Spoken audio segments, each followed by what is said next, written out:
हिंदू धर्म के अनुसार भाद्रपद माह के शुक्ल पक्ष की अष्टमी तिथि को राधा रानी का जन्मोत्सव मनाया जाता है।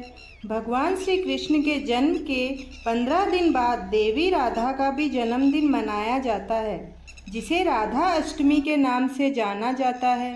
राधा रानी का जन्मदिन भाद्रपद माह के शुक्ल पक्ष की अष्टमी तिथि को मनाया जाता है। इस दिन देवी राधा के भक्त व्रत रखते हैं और घर के मंदिरों में श्री कृष्ण और राधा जी की पूजा अर्चना करते हैं। राधा जी की जन्म कथा श्री कृष्ण के साथ उनकी प्रेम कहानी की तरह ही बड़ी रोचक और सुहानी है। राधा अष्टमी से जुड़ी पौराणिक कथा इस प्रकार है।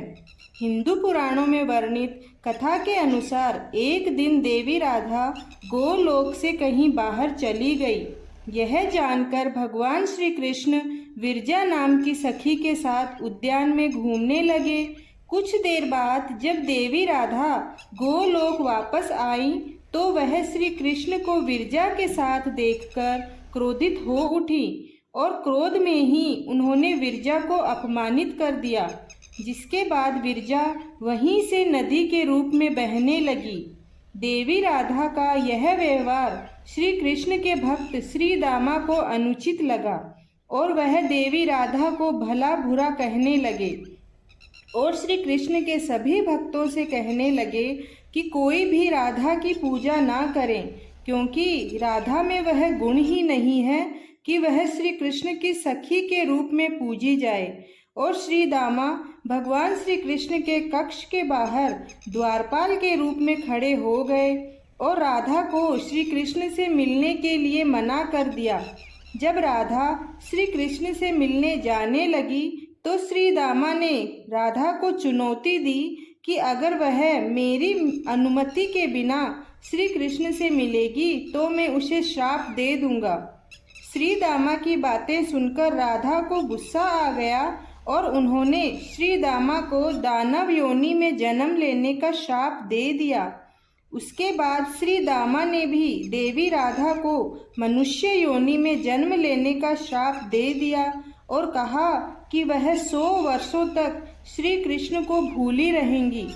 शिव पुराण की कथा के अनुसार देवी राधा के श्राप के कारण ही श्री दामा ने शंखचूड़ दानव के रूप में जन्म लिया, जिसका वध भगवान शिव के हाथों हुआ था। वहीं राधा रानी को श्री दामा के श्राप के कारण पृथ्वी लोक पर मनुष्य के रूप में जन्म लेकर भगवान कृष्ण का वियोग सहना पड़ा। द्वापर युग में जब श्री विष्णु ने भगवान कृष्ण के रूप में अवतार लिया तो उनकी पत्नी यानी माता लक्ष्मी ही देवी राधा के रूप में पृथ्वी पर आई थी। जब राधा और श्री दामा ने एक दूसरे को श्राप दिया तो श्री कृष्ण ने राधा से कहा कि तुम्हें पृथ्वी पर वृषभानु जी और देवी कीर्तिदा की पुत्री के रूप में जन्म लेना होगा। वहां तुम्हारा विवाह अयन नामक व्यक्ति से होगा। पृथ्वी पर भी तुम मेरी प्रिय सखी बनकर रहोगी, लेकिन उस रूप में हमें विछोह का दर्द सहना पड़ेगा। इसके बाद देवी कीर्तिदा गर्भवती हुई और प्रसव के समय योग माया की प्रेरणा से वायु का प्रवेश हुआ और उसी समय देवी राधा कन्या के रूप में प्रकट हुई। श्री राधा वृषभान की पुत्री तो हैं, लेकिन उन्होंने कीर्तिदा के गर्भ से जन्म नहीं लिया है। राधा अष्टमी व्रत का हिंदू धर्म में बहुत ही महत्व है। इस दिन भक्तजन देवी राधा के नाम का व्रत रखते हैं और धूमधाम से श्री कृष्ण और देवी राधा की पूजा अर्चना करते हैं।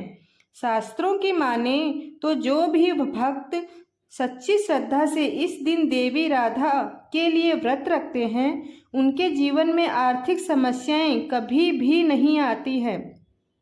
इस दिन देवी राधा अपने भक्तों की सारी इच्छा पूर्ण करती हैं। धर्मशास्त्रों में बताया गया है कि अगर आपको श्री कृष्ण की कृपा प्राप्त करनी है तो देवी राधा के नाम का जाप करना होगा। इसके बिना आप इस भवसागर को पार नहीं कर सकते।